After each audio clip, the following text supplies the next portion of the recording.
Un exercice très important sur les suites arithmétiques de niveau type bac.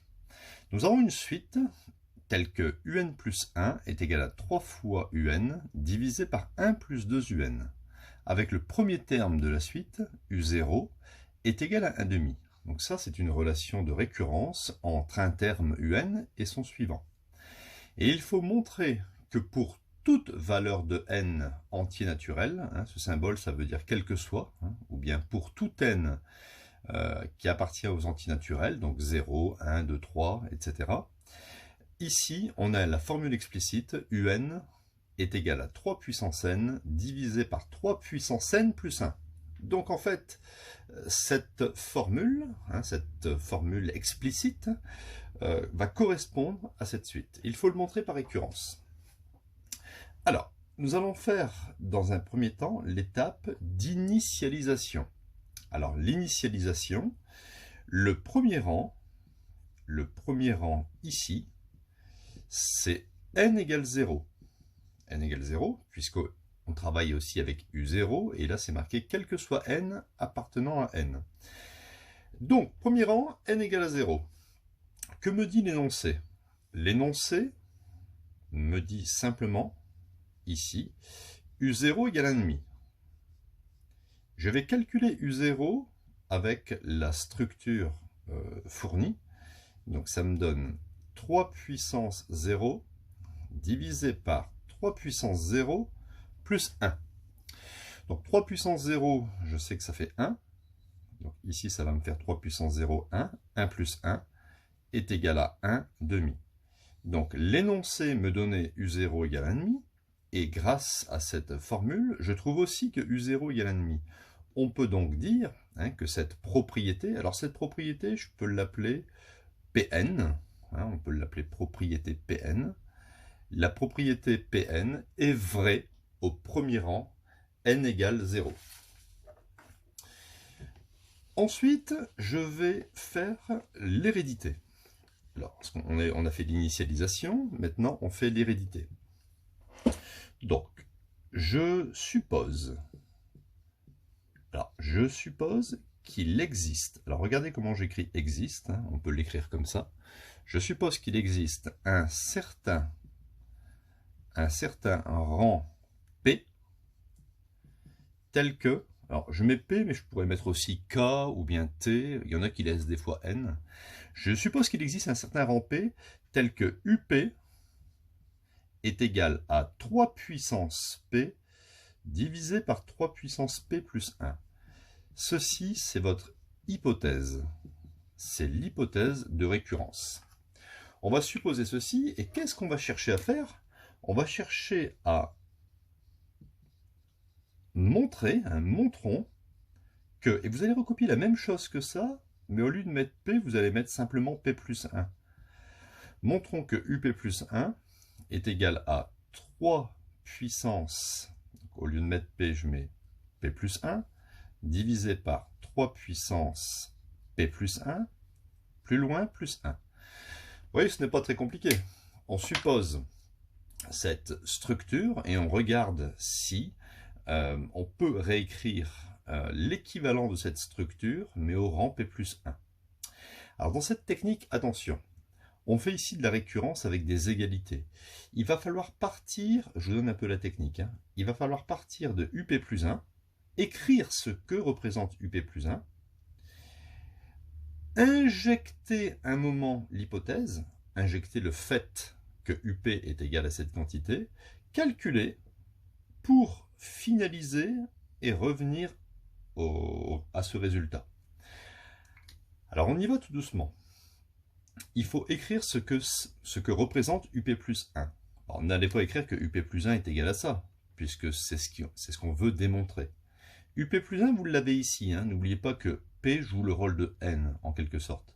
Donc, je vais écrire UP plus 1 est égal à 3 fois UP divisé par 1 plus 2 UP. Une fois que vous avez écrit ceci, vous voyez apparaître, quand je parlais d'injecter l'hypothèse, elle est là l'hypothèse, ce que vous avez supposé. Donc vous allez remplacer UP par toute cette expression. Donc up plus 1, ça va faire 3 fois, alors je vais l'écrire en couleur, 3 fois 3 puissance p divisé par 3 puissance p plus 1, le tout divisé par 1 plus 2 fois up, c'est-à-dire 3 puissance p sur 3 puissance p plus 1. Alors je vais effacer un petit peu tout ça. Voilà, voilà. Alors on va simplifier un petit peu cette écriture. On va mettre ici au même dénominateur. Donc ici il y a un multiplié, donc je prolonge le trait de fraction. Le 1 ici, je vais le mettre au même dénominateur par rapport à 3 puissance p plus 1. Donc je vais écrire que c'est 3 puissance p plus 1 divisé par 3 puissance p plus 1. Donc j'ai exactement le même dénominateur. Bon, ici je peux prolonger bien sûr le trait. Hein. J'ai le même dénominateur ici et ici. Donc je peux ici les supprimer.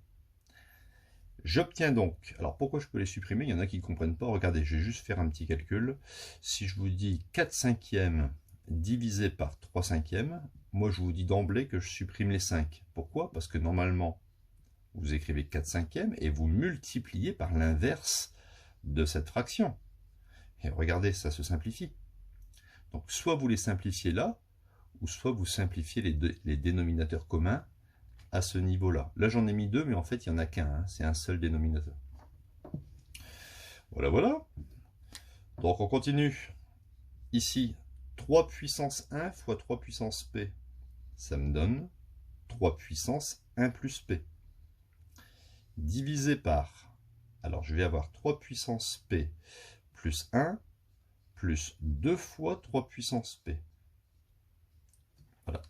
Alors dans mes cours particuliers de maths, hein, je m'aperçois que les élèves ont beaucoup de difficultés avec ce genre d'expression.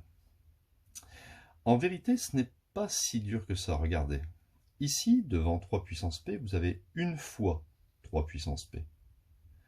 Plus 2 fois 3 puissance p.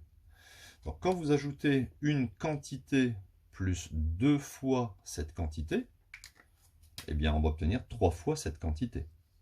Donc, bon, ici je recopie ça. Ici il y a un 1, je laisse le 1.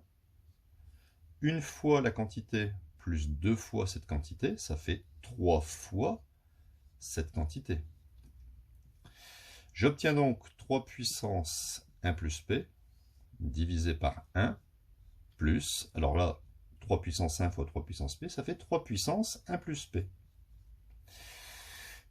Donc, regardez, on a écrit up plus 1 et on a obtenu ici 3 fois 3 puissance 1 plus p sur 1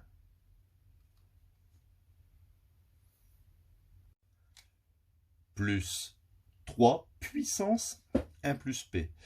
On a exactement le résultat demandé.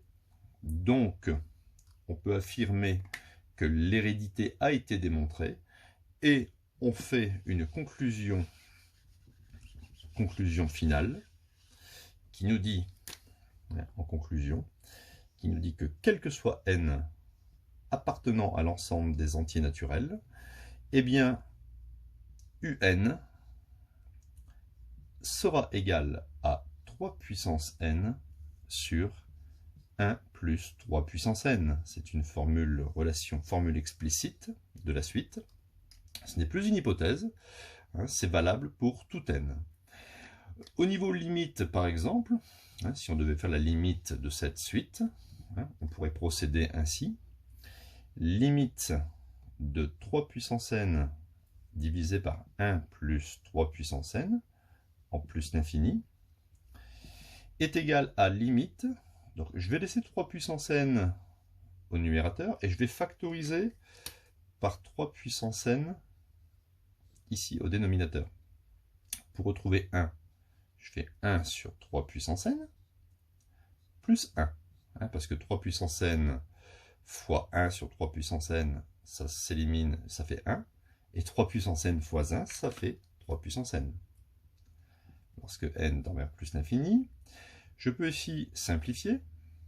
Ici, n'oublions pas que nous avons un 1.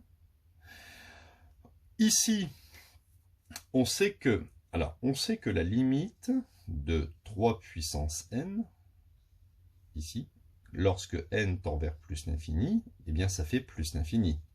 3 puissance 4, 3 puissance 5, 3 puissance 11, ça tend vers plus l'infini. Donc, il est évident que la limite de l'inverse de 3 puissance n en plus l'infini, ça tend vers 0. 1 divisé par plus l'infini, ça tend vers 0. Donc cette expression-ci tend vers 0. Tend vers 0. Qu'est-ce qu'il reste? Il reste 1 divisé par 1, ce qui donne 1. Donc la suite tend vers 1, converge vers 1. On pouvait le voir d'une autre façon. En université, on ne fait pas ce genre de petites choses de factorisation. C'est beaucoup plus simple. Si vous dites par exemple 1000 milliards divisé par 1000 milliards plus 1, en fait le plus 1 est complètement négligeable. Il n'existe quasiment pas. Donc ce qui fait 1000 milliards divisé par 1000 milliards, mais c'est exactement la même chose. Et donc ça fait 1.